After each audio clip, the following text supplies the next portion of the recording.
heart of where innovation, money, and power collide in Silicon Valley and beyond. This is Bloomberg Technology with Caroline Hyde and Ed Ludlow.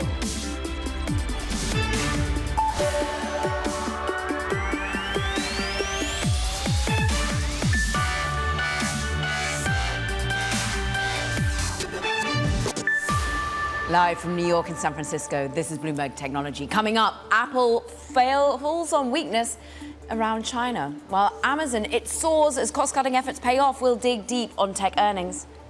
And Intel's third quarter results spark optimism about its turnaround efforts. Our conversation with Intel's CEO, Pat Gelsinger. And the election, it draws near. We sit down with former Republican candidate Vivek Ramaswamy. But first, we check in on these markets, which today and on a higher note, but we are down for the week. On the Nasdaq 100, look, we're off by 1.2%. We saw a significant sell-off yesterday, the biggest that we'd seen since September the 6th, all on concerns about big tech and its ability to show up in terms of earnings. Today, Amazon manages to power us higher. I want to dig in on the micro, which I know is what you've got, Ed. Yeah, hopefully I'm going to be looking at the two big names, which are first Amazon and then Apple. The Amazon story is pretty clear. There's growth in the cloud unit AWS. It's tied to AI. They gave us an outlook for the final 3 months of the year. Whether you take revenue or operating income, it gives us a strong signal, and we're going to get into that in just a moment. Apple grew in every geography around the world apart from Greater China. iPhone revenue beat, but the signal is they're going to grow in the low single digits in the final 3 months of this year. What does that mean? Did iPhone grow in China? There's probably more questions still with Apple than answers at this point. Let's get some answers then, because Gene Munster's with us, managing partner at Deepwater Asset Management. Read through the tea leaves for us, because there has been ongoing concern when it comes to Apple and China. Is that the key takeaway for you? Well, the key takeaway for me is someone who's optimistic that these Apple Intelligence features are going to accelerate revenue growth. And I have much more ambitious expectations for the next year and 2 years. One of the big takeaways for me is the guidance kind of through cold water on this 20% kind of outside hope that we'd start to see some better acceleration in the December quarter. As you mentioned, a low single-digit guide. The street was at 7%, so probably analysts are going to shake out somewhere between 5 to 6%, similar growth rates we just saw in the September quarter. And so from my perspective, the big takeaway here is that the street was right, that this is going to take some time, a few quarters, before we start to see this acceleration in growth. And I think the guidance just confirmed that. And then just to dive into the China question, I previewed this and said they have to have China growth in the quarter. I think it was actually up 0.5%. I mean, it was fractional. Comps were really easy. They should have been up 5-6% where the street was at. So I think there's something else going on in China. Gene, it's a fair question of where that future growth will come from, right? And that's great because we can talk about technology. You've been using Apple Intelligence in its early form. And when you think about China, there was some evidence, albeit third-party data evidence, that the consumer in China might be buying iPhone 16 in the hope that in the future, the platform would be available there because, of course, it's not now. The regulator won't allow it. How are you kind of modeling that? Well, the timing of when so first I've been using the features, and I would describe the features as nice to have, but not need to have yet. I mean, they do a great job of consolidating my messages and notifications. I think that as far as kind of how this plays out is the geographic piece is really important. It's just going to be additional English countries for the rest of this year. And so that's going to be like UK, Canada, Australia. But then we still have this unanswered question about when does Europe start going? And then China, of course, they're going to have to do some sort of partnership with Baidu to get there. And so for this cycle to really be a super cycle, there's almost like these geopolitical things that need to fall into place. And ultimately, I believe that they will fall into place. I think Apple's got clout to make those things happen. And then additionally, even though I described the features as nice to have, not need to have, I just want to quickly frame in why I believe these will be need to have is that starting kind of first quarter of next year, once they start integrating more of the GPT functionality, but also open up more of this with developers, we get agentic AI. There is optimism there, therefore, eventually, that Apple Intelligence will bear fruits. What is bearing fruits right here, right now, is the services side. But that's under duress from a regulatory perspective, if we're thinking about the App Store, for example. How do you think about regulation, Gene? It's the black swan potential negative event here. Is that services growth at 12%, the street was at 13, call it a wash. But I think that this came up on the Apple call last night. It came up on the Google call 2 nights ago. I think services continues to do well because their base keeps growing, hitting record highs. But I think that there's still this piece out there, and I'd put a low probability, 10, 15%, that something happens between the relationship between Google and Apple on that the search placement deal with Safari, and that's probably 10 to 15% of their income. So I think that that's something else I'm focused on. What Sundar Pichai said on the Google call is all the regulatory oversight will have unintended consequences, right? But Apple didn't go as far. Gene Munster of Deepwater Asset Management, it's great to catch up and have you on the show. Thank you so much. Okay, let's talk about the other big one, Amazon and its earnings. Ramesh Shalot, portfolio manager at Vontobel, is across all of these names. And I think with Amazon, AWS, growth and the outlook, what was your read on that? Well, I think, Ed, the revenue trends across the board were in line with very healthy levels of Q1. So AWS growing at 19%, in line with expectations. I think they're getting incremental growth from AI-related services that they're offering. Probably, we estimate around 600 basis points. And, there was commentary that there was very strong demand for their custom silicon, which I think was an interesting takeaway from the call. Set that in the context, because you are such a great guest to have, because your portfolios don't just own Amazon, but also the competitors in the hyperscale space. What does Amazon's market share look like right now? What does it mean in terms of having its own supply sustainability? Is it less dependent on an NVIDIA, for example? Yeah, it's a really interesting topical question right now because it has implications for NVIDIA. So Amazon's annualizing revenue for AWS around 110 billion right now, and we'd say Azure for Microsoft, the number 2 players, are about 65, 67 billion. So still a good way ahead, but Azure is growing faster at about 33% versus AWS at 19. The way I think about it, though, is that they're both structurally growing at a very attractive rate, and it's really 2 players moving ahead and Google a distant third. So I think the market share is fine. They're doing all the right things. And in regards to the question about custom silicon, what they did say on the call was that the demand for their custom silicon Inferentia and Trainium was very strong, and that they would be asking their suppliers to increase manufacturing capacity. So that's important because customers do want to have lower cost options. Not everyone wants large language models that use NVIDIA chips. And AWS is in a very good position to cater to that demand and potentially lower cost for for their customers.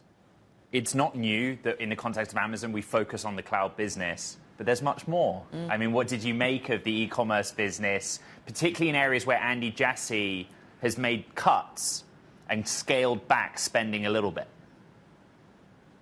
Well, e-commerce was extremely impressive on the margin side. If you recall, back in 2Q, they put out a guidance that was below expectations on margins. And the reason for that is, consumers are demanding more daily essentials, and you're seeing lower basket sizes, which means, higher cost to serve. So that entails, that means lower margins for the core e-commerce business. But what they've been able to do to offset that pressure is consolidate more packages into the one delivery, and also leverage the strategy with the regional distribution centers, which has been something in play for the last couple of years, which means that they're closer to their consumer, which lowers their cost to serve, but also that they can increase the number of one-day, next-day delivery items. So it's both good on a customer satisfaction level as well as improving operating efficiency. So margins beat on the core e-commerce side, and I think we now have good visibility for margins to continue to expand at a good, healthy level for the next year or so, despite investing in that business. I mean, let's take it back to the real investment outlay. A capex of $75 billion being articulated for 2024, and where that then pushes forward to, Ramesh, how much do they have to continue to double down on investment for infrastructure for AI? Well, the 75 billion is a big step up from the 50-odd billion that they reported in CapEx last year. So there's already a large step up relating to AWS, Amazon, data center and server-related investment. So will they need to step up incrementally from here? I think it's going to be a lot more moderate going into 2025 versus 2024. But clearly, there is a lot of demand for AI-related services and general cloud. You got to remember that general cloud is recovering as well. And the commentary keeps indicating that there's more demand than the supply that they can offer.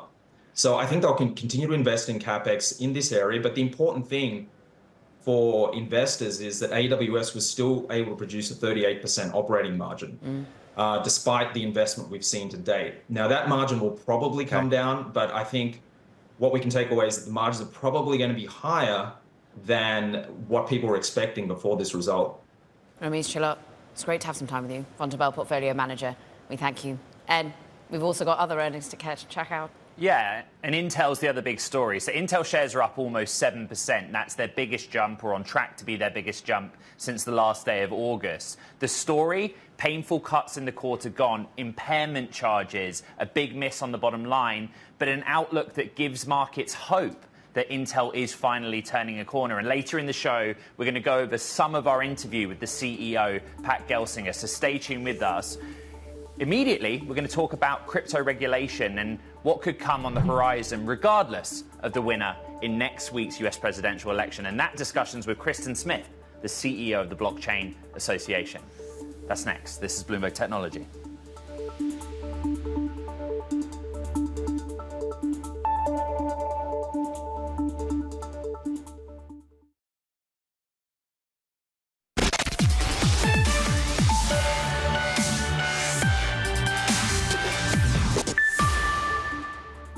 New election data from the FEC finds Vice President Kamala Harris's re-embrace of the tech industry is paying off. She's received major donations from Mark Cuban, Dustin Moskovitz, and Reid Hoffman, who told us this yesterday. Listen.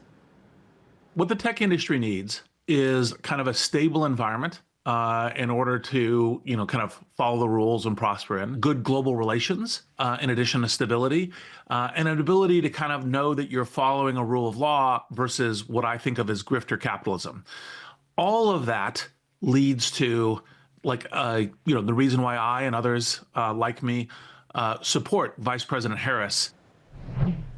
Bloomberg's Biz Carson's been writing about this week, but for months, frankly, tracking the relationship between Silicon Valley and the candidates. And I think the reality is, in Vice President Harris's case, California, Silicon Valley, the Bay Area is about funding, getting cash and support. But there are big names behind her in the world of technology.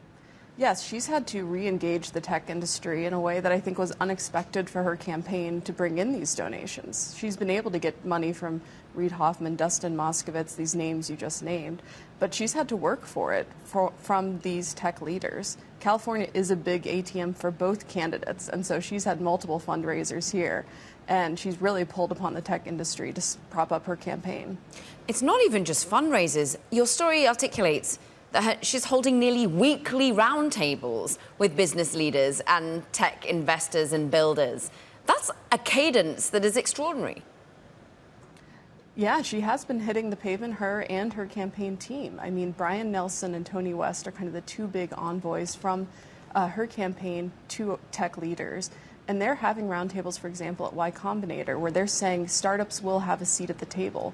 And these roundtables are really meant to let the tech industry know that her campaign will be listening. There has been a big Biden trust gap so far, and a lot of the people in the tech industry feel like, they were neglected by the Biden administration.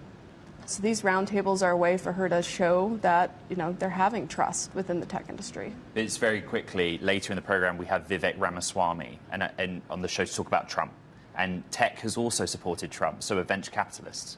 Yes, there's been a major Trump tide, and I think that's in relation to the actions of the Biden administration, where a lot of people feel like it's been particularly destructive to the tech industry so far. And so there are a lot of big names, Mark Andreessen, Ben Horowitz, David Sachs, who have supported Trump, and we have seen this Trump tide. Now, these roundtables, though, I think have done a good job in kind of stemming that Trump tide. Bloomberg's Biz Carson. Important reporting just a few days out. Caro, let's get back to the markets. And let's filter that into the conversation we're just having, because in many ways, people have felt a part of the Trump trade has been his crypto adoption and indeed support, wanting to make the US the key area of growth for cryptocurrencies. And in many ways, Bitcoin has been moved about when we look at basically how the market is predicting a Trump win or not. We're currently up about 4.8% when you're looking at Bitcoin. That's over the course of 5 trading days. At one point, we're about $200 off the record high that we set back in March. Many wondering whether we'll eclipse that $73,000 level again. We're at $70,937. Move on and see that it's not just Bitcoin that's been moved around by political volatility. So too has Doge. Look at this. Over the course of a month, Dogecoin is up 54%. Now, there is an acronym that has been adopted by, perhaps, if we did see the Department of Government Efficiency borne out by one Elon Musk. What does DOGE spell? Well, of course, it's Doge. So many feeling that that's getting a tailwind from the effect of Elon Musk's back for Trump. But, Ed, we're going to delve into the world of crypto a little bit more now. Yes, very creative. This election cycle, major money is being funneled to candidates who support crypto. And the results could have a major impact on regulation and oversight of the industry. Here to discuss, Kristen Smith, CEO of the Blockchain Association. I have to be honest with you, Kristen. I think we've made multiple attempts to ask surrogates of both candidates for a clear definition or explanation of their policy towards crypto. Are you able to do that? Yes. Well, listen, I think, Biz said something interesting in the last interview, that people have been very frustrated with the Biden administration's focus on tech, and crypto is very much a part of that. It's one of the reasons why we partnered with HarrisX to launch regulationbyenforcement.com. We need to stop the regulation by enforcement and get a new law into place. With Donald Trump, he has had a remarkable change of heart on crypto from where he was when he was president last time. He's had incredibly clear list of priorities. He's very interested in including people with understanding of crypto in his administration. We know that he's going to fire Gary Gensler on day one. So we have. Can I jump in there? Because what you just said is interesting. You are working with the Harris campaign, but you're complimentary of what former President Trump is, how he's approaching this. We had Gary Gensler on the show last week, and Caroline asked him very simply about his retention of his job. What's your position on leadership at the SEC in that respect? Gary Gensler's got to go. There's no question about that. And I think the good news is, with the change in administration, whether it be Trump who wins or Harris who wins, there is an opportunity to make that change. I think we know it's pretty clear where Trump stands. Harris, I think we're hopeful. I mean, listen, she's had the shortest presidential campaign in history, and but she is talking with the tech community, as Biz was just saying. She is open-minded. She said some positive things about crypto, so she's not as precise in her policies, but she, I think, we're optimistic that if she wins, that there'll be an opportunity for change at the top as well. Can you articulate the precision of the policies coming from the Trump campaign? Because for me, it just sounds like we want to make it more adopted here in the US. We want to be like the #1 place in the planet to have crypto, but I didn't get much nuance on exactly how they do that from a guardrail perspective, from a Congress bringing in rules perspective. Yeah, well, President Trump gave a great speech at Nashville where he laid out a couple of items. But it goes back to, though, the biggest thing the crypto industry needs right now is to stop the regulation by enforcement. We have a Congress coming in that we think is very primed to pass an appropriate regulatory framework. They did a lot of work this Congress, but we're going to need next Congress to get that work done. And as part of our campaign for regulation by enforcement, HarrisX found that 2/3 of voters agree that Congress should act first before the SEC should take action. And so I think it shows that for candidates who are running for Congress, for the House and the Senate, that whether they be Republican or Democrat, that it is helpful to their campaigns to take a pro-crypto posture. And that's one of the reasons why we think that with a change of administration, that we're very hopeful that we can get new leadership at the regulatory agencies and some of the executive branch agencies that will help work with Congress to make that a reality. A number of the brands that we currently see in front of us, or companies, have been making layoffs of late. And many have been trying to make clear that, yes, Bitcoin's been on a bit of a tear, but the ecosystem in general perhaps hasn't been thriving more broadly. How do you see that continue to evolve? Yeah, well, the industry has been struggling here in the United States. I think there are companies and leaders that are fighting to try to keep it here and getting the right framework that allows us to keep it here. But it's very, very risky to create a new blockchain, to launch a token, to do that kind of activity in the U.S. And so what happens is these companies take their laptops, go overseas, and work out of there instead of working here in the U.S. And so this is one of the things that can't be measured. This is, there's some factors, like we have over 100 enforcement actions. There's been over $400 million in legal fees spent. Okay. But what can't be known is the number of jobs and the opportunity for the U.S. Kristen, very quickly, we have a few days until this happens. Yeah. Have you calculated or game planned for the scenario you think most likely? It's interesting. I'm watching all of the same signals that everybody else is. I think the early voting, I'd love to look at the prediction markets. I look at Polymarket, I think, about every half hour to see where the numbers are at. It does certainly seem to think that Trump is in the lead, but I've been around long enough to know it's very hard. You really have to get through the day. But I do think, regardless of what happens, we've turned a corner. I think we're going to have an incredibly productive Congress, and I think we're going to have a new administration that's going to be more open to working with the crypto industry. An optimistic Kristen Smith, we thank you, CEO of Blockchain Association. Much more coming up across technology. This is Bloomberg Technology.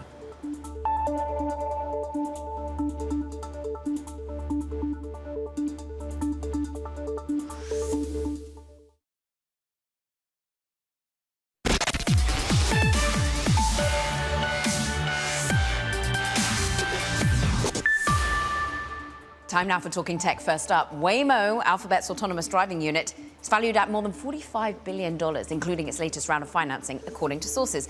Now, the business said late last week that it had raised $5.6 billion in new capital at an undisclosed value. Meanwhile, Microsoft has hired one of the engineering chiefs who kept Facebook's infrastructure humming. This is as the tech giant is actually struggling to bring data centers online fast enough to meet the demand for its AI products. Now, Jay Parikh will join the senior leadership team at Microsoft and report to CEO Satya Nadella. And AirPods maker Gore-Tex has picked banks to work on the planned Hong Kong IPO of its semiconductor unit, Gore-Tex Microelectronics. It's all according to sources who say the listing could happen as soon as next year and raise at least $300 million. Ed.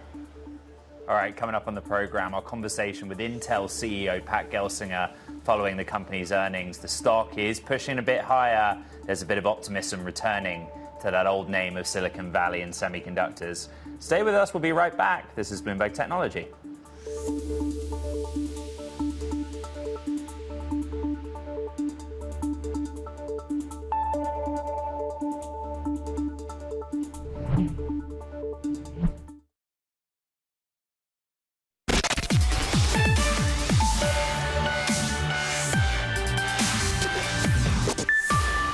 Welcome back to Bloomberg Technology. I'm Caroline Hyde in New York. And I'm Ed Ludlow in San Francisco. What a week reflected in the markets. Look at the NASDAQ 100 over a 5-day basis. It's like a 1% decline basically over the course of the week, which technically is the biggest drop since the first week of September. So earnings is a big part of that movement, right, to both the upside and downside, but fold in some economic data and the fact that we're all bracing for an election here in America next week. There's a lot going on. The three names that we're looking at and continue to look at are the big ones.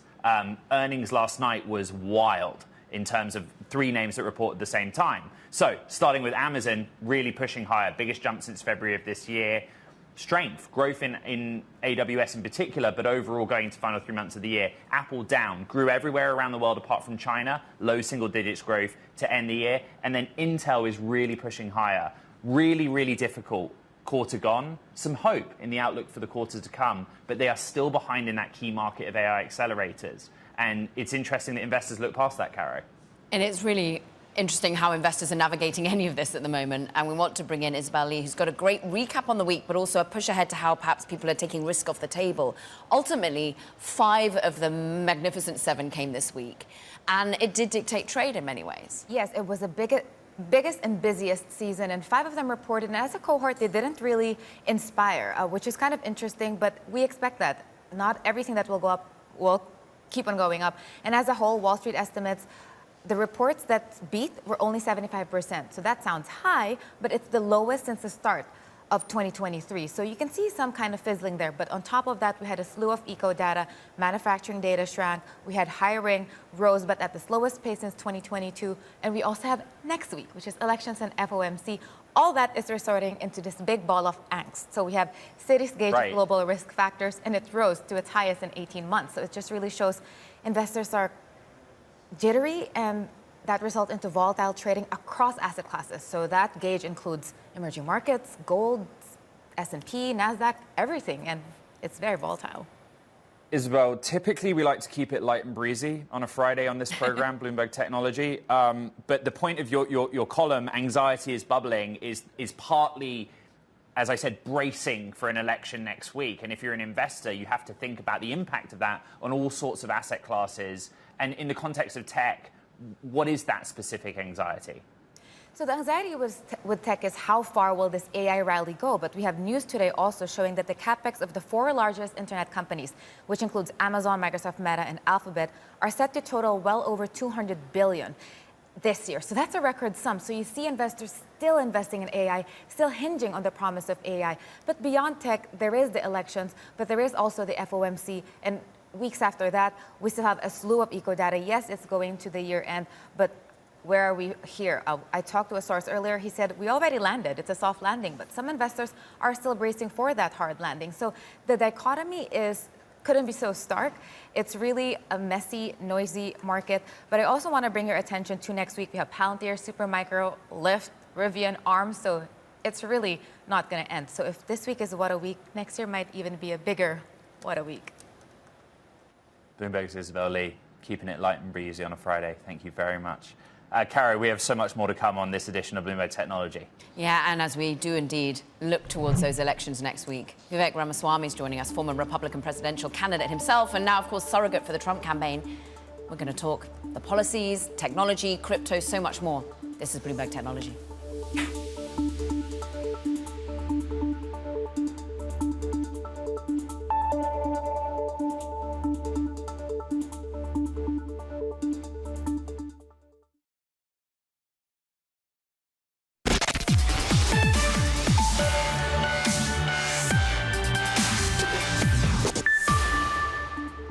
The US election is upon us, and the gap between Republican nominee Donald Trump and Vice President Kamala Harris, on prediction markets at least, is narrowing, but Trump has held a lead. We've been speaking to voices in technology and in venture capital on both sides of this race. Today, we're joined by Vivek Ramaswamy, a supporter of Donald Trump, a former Republican presidential candidate himself, someone that's been active, not just on social media, but on the ground. And welcome to the program, Mr. Ramaswamy. A simple question to start.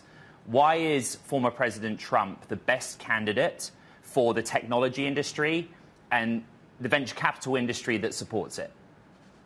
Yeah, look, I'll give you a simple answer to a straight question you asked, which is that he is the president in favor of mass deregulation and mass reform of the administrative state.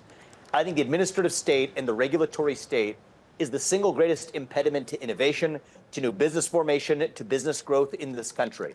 The actions of 3-letter agencies, who were never elected, by the way, from the EPA to the FTC to the SEC to the FDA, you go straight down the list. Those 3-letter agencies are making most rules that govern businesses in this country today. Those rules were never passed by Congress, by democratically elected representatives. The current Supreme Court, which Donald Trump actually gave us much of the composition of that court, has declared many of those regulations unconstitutional. And Donald Trump has made clear that he wants to go in and not just incrementally tinker around the edges of that bureaucracy, but really to shake it down to its small core that it should have been in the first place. And so I think that's the case I would make to technology investors, to entrepreneurs, that Donald Trump is going to be the president who stands for taming in that regulatory state, which currently acts as a wet blanket on the economy and innovation in particular. Vivek, could I ask, as an extension of that, is there a specific area, be it crypto, be it electric vehicles, be it space, that you feel former President Trump is most focused in the list of priorities? Well, I think that he's more focused on an overall American revival. All of those fit on the list. I think energy is big on the list for Donald Trump. Reviving the production of American energy. All forms of energy where America can be the leader, Donald Trump favors it. Drilling, fracking, areas where America can actually establish energy abundance. That's what Donald Trump favors. And especially in this era of AI and the increasing demands for electricity, for power, for energy, that's particularly important for the United States to remain competitive. You think about baseload power generation for the electric grid. Coal and natural gas are key inputs. A lot of Democratic policy has been hostile to both of those. Anti-fracking policies, anti-coal policies. By contrast, Donald Trump's pro-energy policies are not just good for bringing down energy prices, though that's important, but also for powering and fueling the future generation of AI-based technology revolutions that are going to require cheap and abundant energy inputs. So that's one example, but I could go into each of the areas you named, and I'd be happy to do that. We had a venture capitalist, well-known founder in the area of AI and social. We had Reid Hoffman on the show yesterday. Now, he, of course, favors the other side of the equation and Harris's run for the administration, wanting consistency, wanting a steady hand, but also is worried about sort of forms of retribution. Can you just take a listen to what he said yesterday? Sure. Trump in Trump presidency 1, his early presidency has shown a certain amount of grifter capitalism. It's like trying to penalize his opponents using the instruments of state. Will there be any penalization of those who've voiced against him, Vivek? No, I think there's going to be no political retribution under Donald Trump, but I do find that comment a little bit rich coming from a Kamala Harris supporter, where there's only one president and administration in U.S. history that has prosecuted or attempt to prosecute their rival in the middle of a political election. And it wasn't Donald Trump. It's the party that Donald Trump is running against, Joe Biden and Kamala Harris. So I think this idea of a steady hand, I also want to give some airtime to this. The idea that Kamala Harris is going to be some kind of steady hand when she has reversed her position in a matter of months on central questions, whether she favors bans on offshore drilling, whether she favors a ban on fracking, whether she favors universal health care. All of these are positions that she held very shortly before running for U.S. president, that in a matter of months, foundational questions about energy policy to health policy that have changed in a matter of months, I don't think is a strong case for a so-called steady hand. And one more point to investors, and particularly, I know this is a technology-focused show, particularly to entrepreneurs who have founded successful tech companies that may still be privately held. Here's a big one that really matters. Kamala Harris stands by her support, and this is one area where she hasn't changed her stance. She stands by her support for a tax on unrealized capital gains. That means many entrepreneurs, technologists, biotech entrepreneurs who may have paper gains at a private company would actually have to pay taxes with cash they don't actually have. That would stifle innovation across Silicon Valley and across this country. And I think it could be the single greatest trigger for a stock market crash and a second Great Depression. So especially for a technology-focused audience and a market-focused audience, that's a big difference between Kamala Harris and Donald Trump. You could be a single-issue voter on that alone, I would argue. I think many would feel at the moment that the articulation around unrealized capital gains hasn't been made so substantively by a Harris campaign. And I'm just going to go back to the technology focus, and I'm glad that you went there for us, Vivek, because there is a technology focus that is chips in particular. You are currently sat in Ohio. Ohio is going to be a beneficiary in many ways of the CHIPS Act, the billions of dollars going to building, fabrication, manufacturing within that state. And there is a potential concern that Donald Trump is against the CHIPS Act. He voiced out vehemently against it on a podcast recently. Do you worry about that perhaps being overrun, changed in direction? No, I don't. In fact, the reason I was against the CHIPS Act is because there's a lot of other baggage in there that shouldn't have been there. Hiring impediments, such as many of those companies, semiconductor companies, are hiring people outside the United States because of the regulatory burdens of doing so right here. There was also extra baggage in changing the way the National Science Foundation, the NSF, makes grants on the basis of race and gender and other criteria that don't relate to merit. So that's the problem with Washington, D.C., is every time they pass one of these laws, the Inflation Reduction Act or the CHIPS Act, there's so much other baggage they sneak into there that it dilutes the original vision or purpose of the act in the first place. You want to foster semiconductor production in the United States, as I do? Here's how we do it. Mass deregulation that lifts those regulatory constraints in the United States. And I will tell you, the reason NVIDIA has become a multi-trillion-dollar company is not because of the CHIPS Act. It's because of booming demand for chips led by the advent of AI and the recent revolution in the AI boom that we've seen. Vivek. And that lowering of the cost of capital is far more valuable for semiconductor companies than the incremental money in the pocket of the largesse that came from the CHIPS Act. That's my view on the matter. Vivek, may I just jump in on that point on NVIDIA? Sure. NVIDIA, not in isolation, but many of the chip companies have had their access to the China market impacted by those export controls. And simply put, China is the biggest end market for consumer electronics, but critically important for cloud. Are you able to explain to our audience former President Trump's position vis-a-vis China on key American companies being able to do business in that market? Well, I'll give you a base principle that I hope people can agree with regardless of partisanship. We should not depend on our adversary for our own national security. You know, talk about chips, 40% of the semiconductors feeding our Department of Defense, including the Army, Navy, Air Force, actually come from China. That doesn't make any sense for our own military industrial base, our own military stockpiles to depend on our adversary to provide them. God forbid we're in a conflict scenario, and that's something that nobody wants, for sure. But God forbid we are in a conflict scenario with an adversary. They're not going to keep supplying those inputs. And so I think it is sensible policy, and I don't care if you're a Republican or a Democrat, for the United States to say in sectors critical to our national security, at least for our own military industrial base, we should not be dependent on our chief adversary. And I think that's sensible policy. Donald Trump, I think, above all, one of the things I like about him, he's a businessman, but also a pragmatist when it comes to these foreign policy dealings. He was respected, and I think that put the U.S. in a stronger position in a lot of those negotiations. Mr. Ramaswamy, there was some interest in you. When I said on social media you were coming on the show, we got a number of questions from the audience, but I'm going to put one to you, if that's okay. Sure. One user says, please ask him how much of his own money was spent on his campaign, I think a reference to your early run as a candidate. Has it given you an acceptable ROI, and what was the exposure and network effect for you in doing this, supporting former President Trump? Yeah, so the answer, I mean, this is all public record. I'm going to give you round numbers. It was a little over $30 million of my own hard-earned money. By the way, I didn't inherit money. My parents came to this country with no money, but I'm a self-made entrepreneur who's founded multi-billion-dollar companies. And the ROI on that I measure is not related to me. It's related to the impact we have on our country. I was the youngest person ever to run for U.S. president as a Republican. And one of the things I was proud we were able to do was to bring non-traditional, disengaged citizens back into politics, to actually caring about our country, especially young people. I showed up on a college campus in Pennsylvania yesterday. There were 2,000 plus young people that showed up just to hear the conversations we were having one-on-one at a time. That gave me a sense of inspiration. It gave me a sense of deep gratification and satisfaction to say that this journey that I began in February of last year, where nobody knew my name, let alone could pronounce it, I was at 0.0% in the polls. Yeah. And by the end of the race, less than a year later, had beaten a vice president, multiple governors, and a former senator.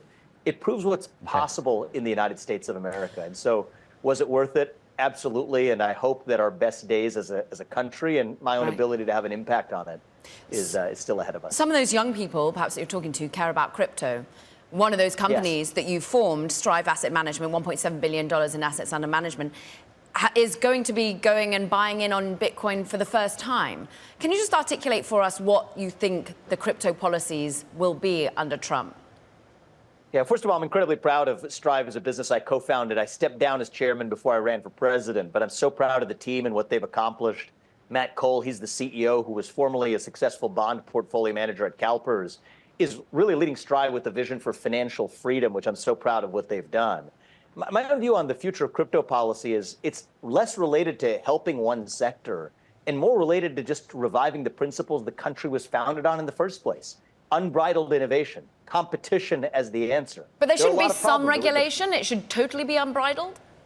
Well, the first thing I would say is unbridled innovation. What we really need is regulatory clarity. So I think it is a sad state of affairs where you see a paradigm of regulation by enforcement, where many participants in the industry don't know what the rules are in the first place. So we can debate what the rules are or what they should be. I think that's a reasonable debate to have. But what we can't have is a situation where people are guessing at what those rules are. I'll give you one example of that. When the lead commissioner of the SEC could not answer before Congress whether Ethereum was even a security. Maybe it is and maybe it shouldn't be. But either way, at least the industry deserves to know. And so I think regulation in the first principle, whether you're on the left or right, should be clarity. And I think that's missing in this sector as in so many others today. Vivek Ramaswamy, thank you for coming back on Bloomberg Technology. We appreciate your time. We will be right back. This is Bloomberg Technology.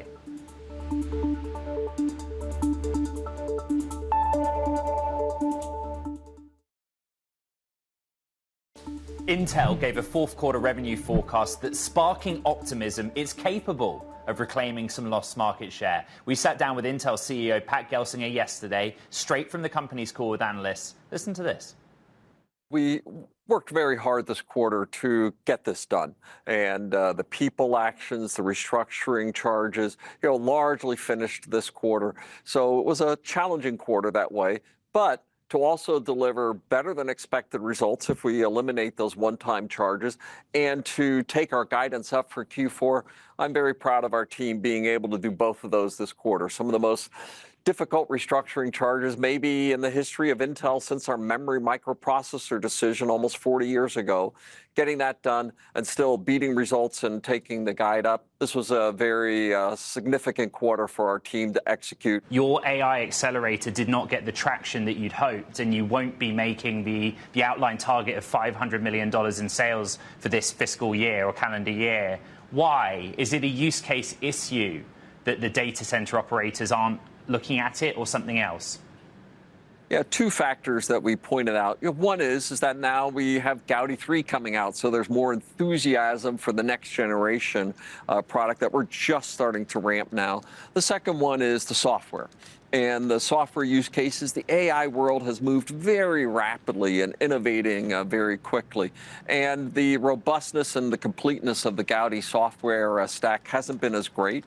And it's an accelerator, not a full reprogrammable GPU. So that makes some of the software porting and optimizations a bit more difficult. Obviously, as we get more of that running on Gaudi, we solve the software problems. Okay. But secondly, then, it's also to move to a complete GPU capability, which we'll be doing out in time. And that development effort is also well underway. So we feel we have a solid position. Intel CEO Pat Gelsinger there.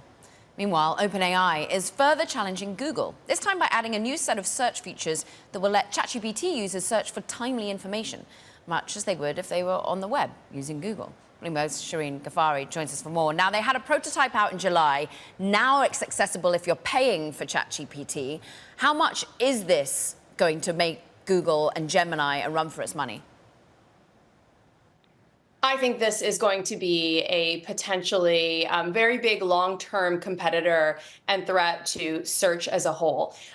We've seen viral growth, right, of consumer chatbots since ChatGPT's release, setting records for the amount of users gained in a short period of time. So if that continues and we really do see this consumer shift toward chatbots in a meaningful way, why wouldn't users just start to search within chatbots rather than going to a separate website? Shireen, I got access to search through paying for ChatGPT yesterday, and you and I were looking on the app version. But I think there's a benefit for our audience in you explaining what's different between ChatGPT 4.0 and when search is engaged, at least in-app. That's right. So you can right now, if you are a paid user or a team user, actually get access to this within one specific model. It's called 4.0 in ChatGPT's chatbot.